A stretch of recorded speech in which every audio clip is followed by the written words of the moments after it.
What is up, Ivy Leaguers? It is a great day to talk sports. Let's jump right into it. We are in the midst of college football season. It felt like just last week it was Labor Day weekend, and we were all talking about who's going to be the team to, burst out in the scene and who's going to be the upset, who's going to be all this stuff. Well, it's been a great year up to this point. I know it's been a while since we've talked, but we got a lot to cover up to that point, and we're going to break it all down for you.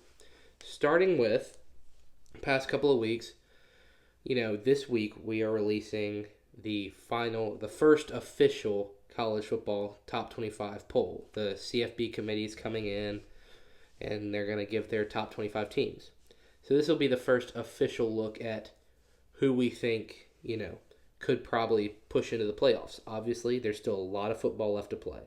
So this is not official. This is not saying, all right, these are the 12 teams that are going to be in the playoffs. No, this is just throwing it out there at this point in the season. This is who would be in.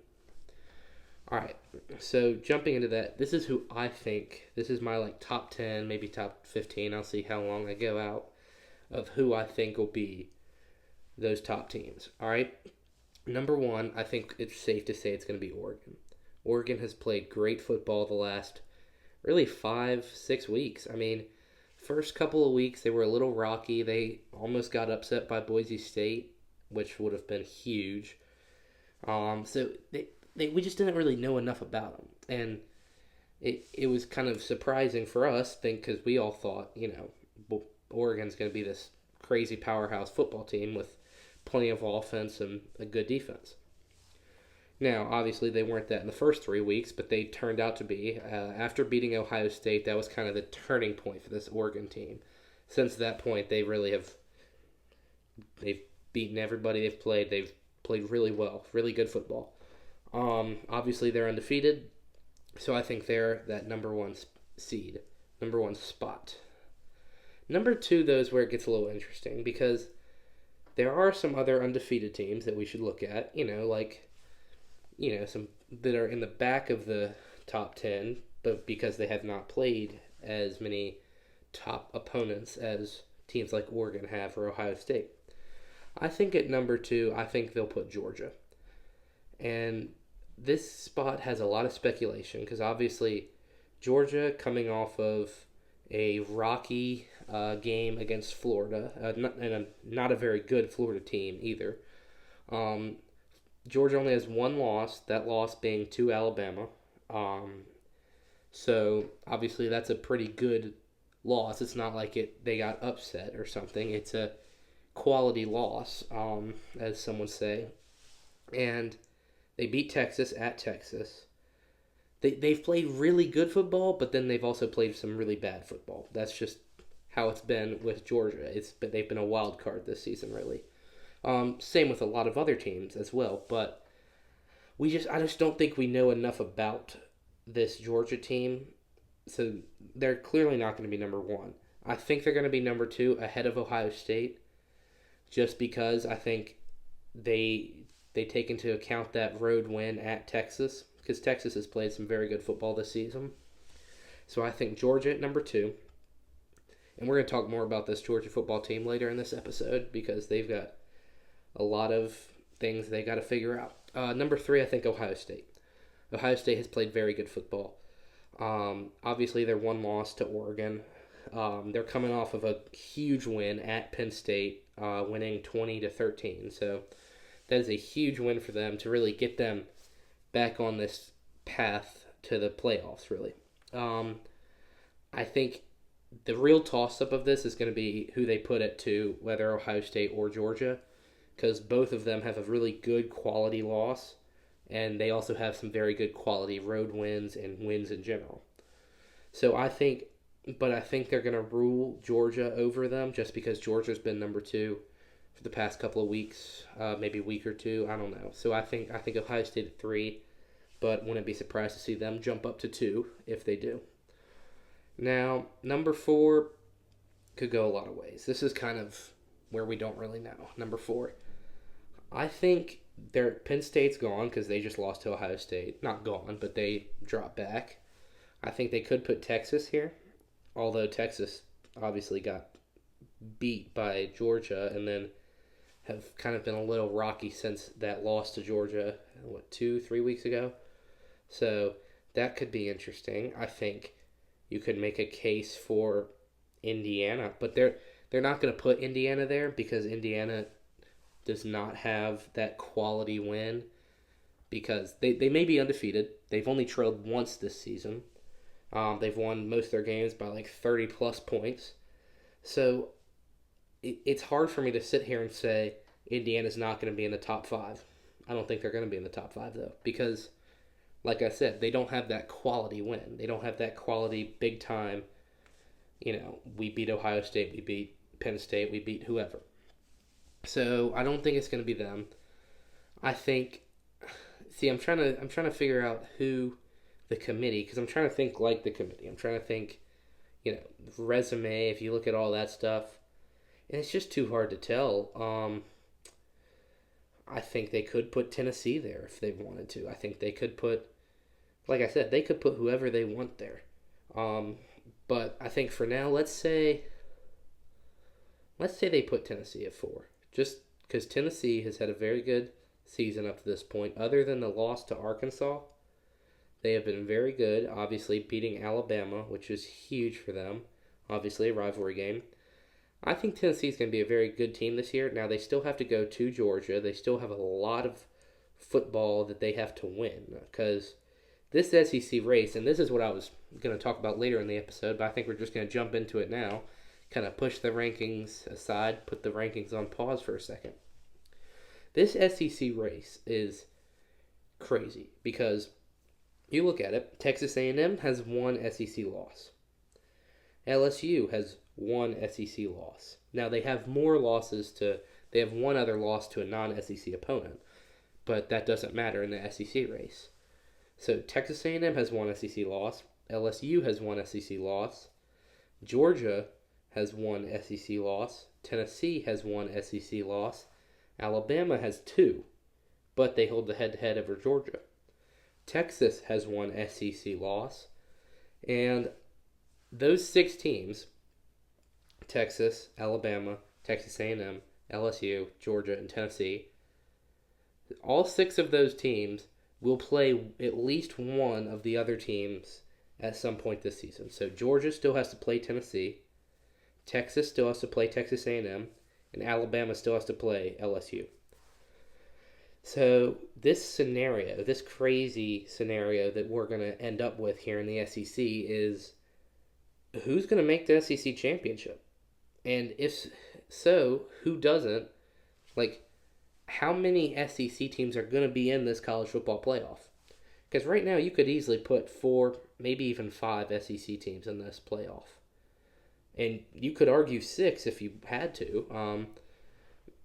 So it's going to be interesting to see how the committee breaks down strength of losses. Obviously, Alabama, those 2 losses, one of them is really bad. The loss to Vanderbilt at Vanderbilt is really bad.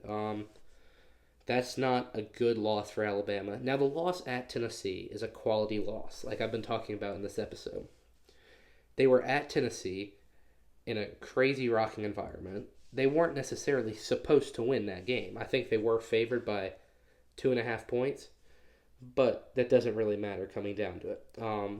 And Alabama, we don't really know who they are yet. I think against LSU, we're going to find out a lot about this team. Obviously, they played very good football. They beat Georgia. They were up against Georgia 30-7 in the first half. Now, after that first half, they have played pretty bad football. After that first half against Georgia, they have played really bad football. Let's see. Because they only won that game. They won that game, 42-35, something like that? They only beat Georgia by 1 score. They then lose to Vanderbilt the next week. They only beat South Carolina by 2 points. Then they lose to Tennessee. Now the next week they beat Missouri 34-0. So that was kind of the big, all right, Alabama looks good again. They had a bye week this past week, and now they're traveling to LSU this week. That game is going to be, I think, the deciding factor in the SEC race. Because if you look at the rest of Alabama's schedule, they don't really play anyone too intense. They play at Oklahoma, against Mercer, which will be a walkover, and then they have Auburn. So 3 games that they should win by 2 or more scores. I think that and LSU has a pretty easy schedule going forward after the Alabama game. So I think whoever wins that game will be in the SEC championship. Now let's look at Georgia Tennessee. Both have one SEC loss. Georgia is obviously to Alabama. Tennessee is obviously to Arkansas. This game could be interesting because, again, Tennessee has a relatively easy schedule after this game, and Georgia has a relatively schedule after the Tennessee game.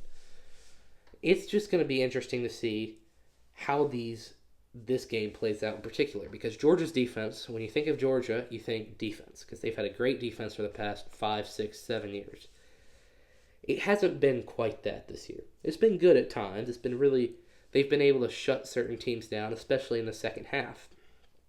But in that first half, it hasn't been great. So it's going to be interesting to see how Kirby Smart prepares his team for this Tennessee offense, which we've seen him score 72 points. We've seen him score 24 points.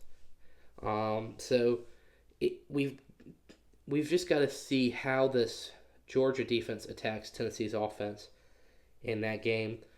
I think ultimately Georgia will win, but I would not be surprised if Tennessee wins. I think that Georgia is vulnerable. They've showed it, especially on offense. Carson Beck, Georgia's quarterback, just really has not looked good this season. He's thrown 11 interceptions in the last 5 games. I mean, that's pretty bad if you look at statistics. So he's got to figure out something to... He's just got to change his mindset. Something needs to happen in his mindset. Then, let's look at Texas and Texas A&M.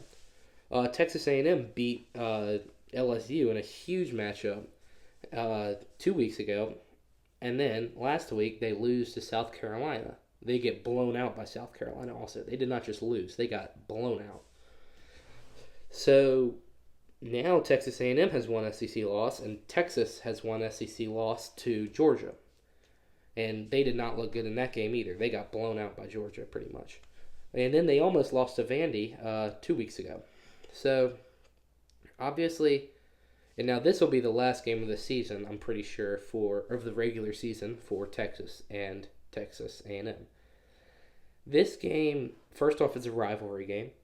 And now the other games are also rivalry games, but this is an in-state rivalry game. We got Texas versus Texas A&M.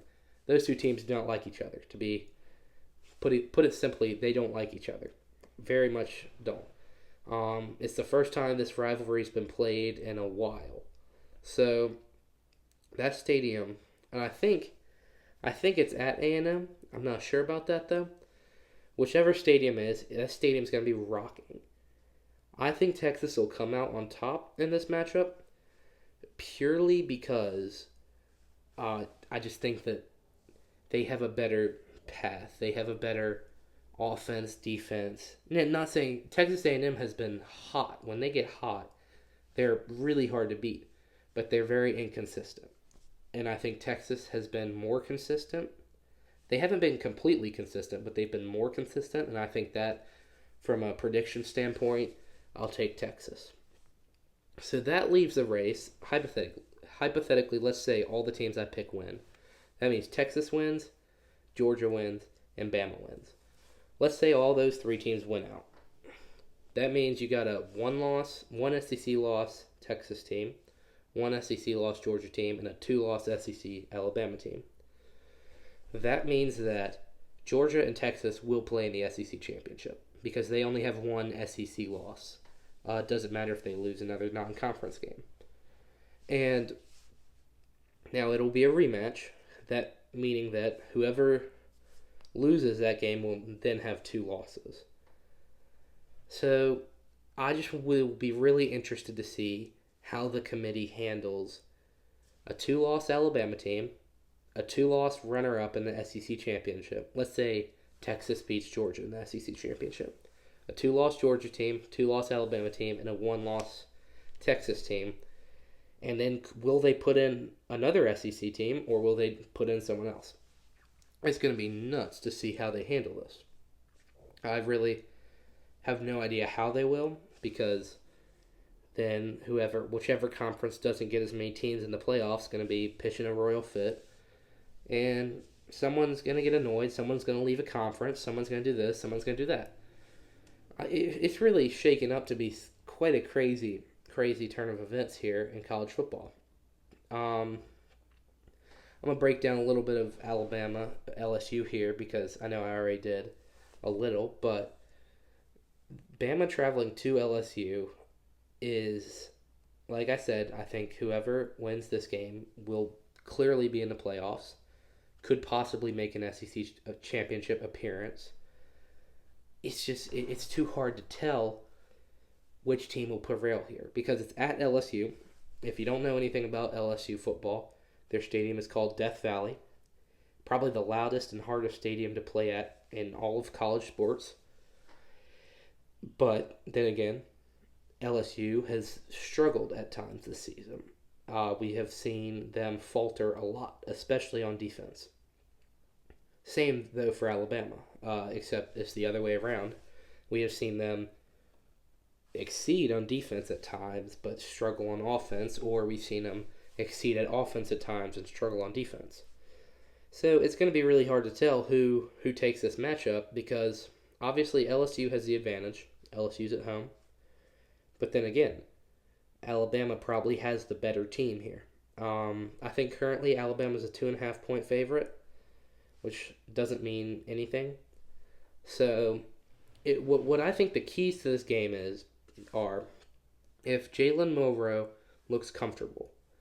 The past 4 weeks he has looked not comfortable at all. His head's been spinning around. He's been doing whatever, throwing bad passes that he did not make at the beginning of the season.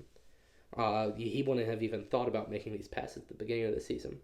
He needs to just get it in his mind. Look, he's good enough to make plays with his feet whenever he wants. Okay.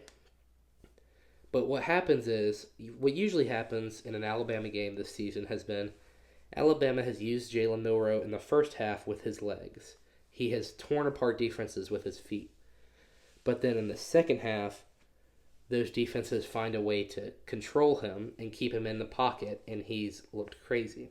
He hasn't made any good plays. So I think that if he can feel confident to step up and make a throw, to step up and find Ryan Williams. Ryan Williams is arguably a top 3 receiver in college football this season as a true freshman. And you're telling me you're not going to throw the ball to him because you're not confident enough to throw it? Throw it up.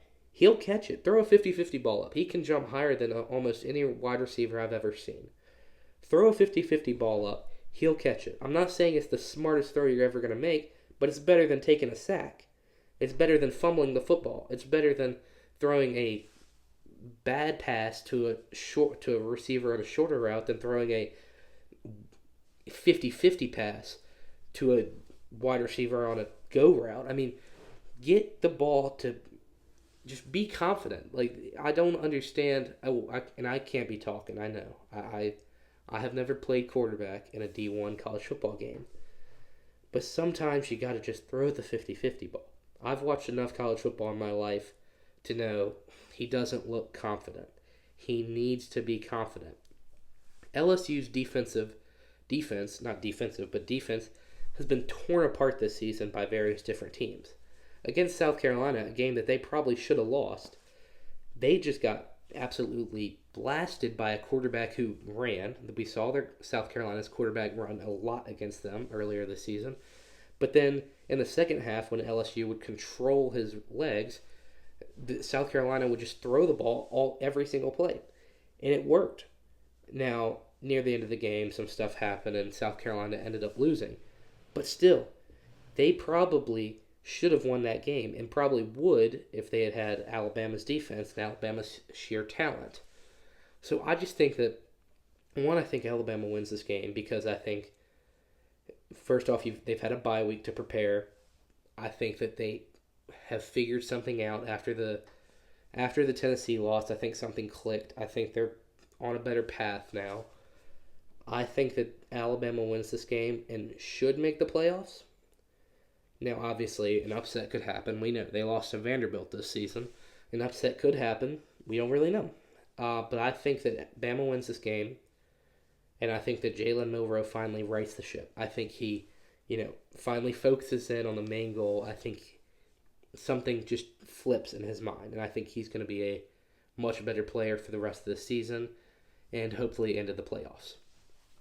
Um, so that's pretty much all we got for you today. We're gonna start posting more. Obviously, I was off for about a month, probably.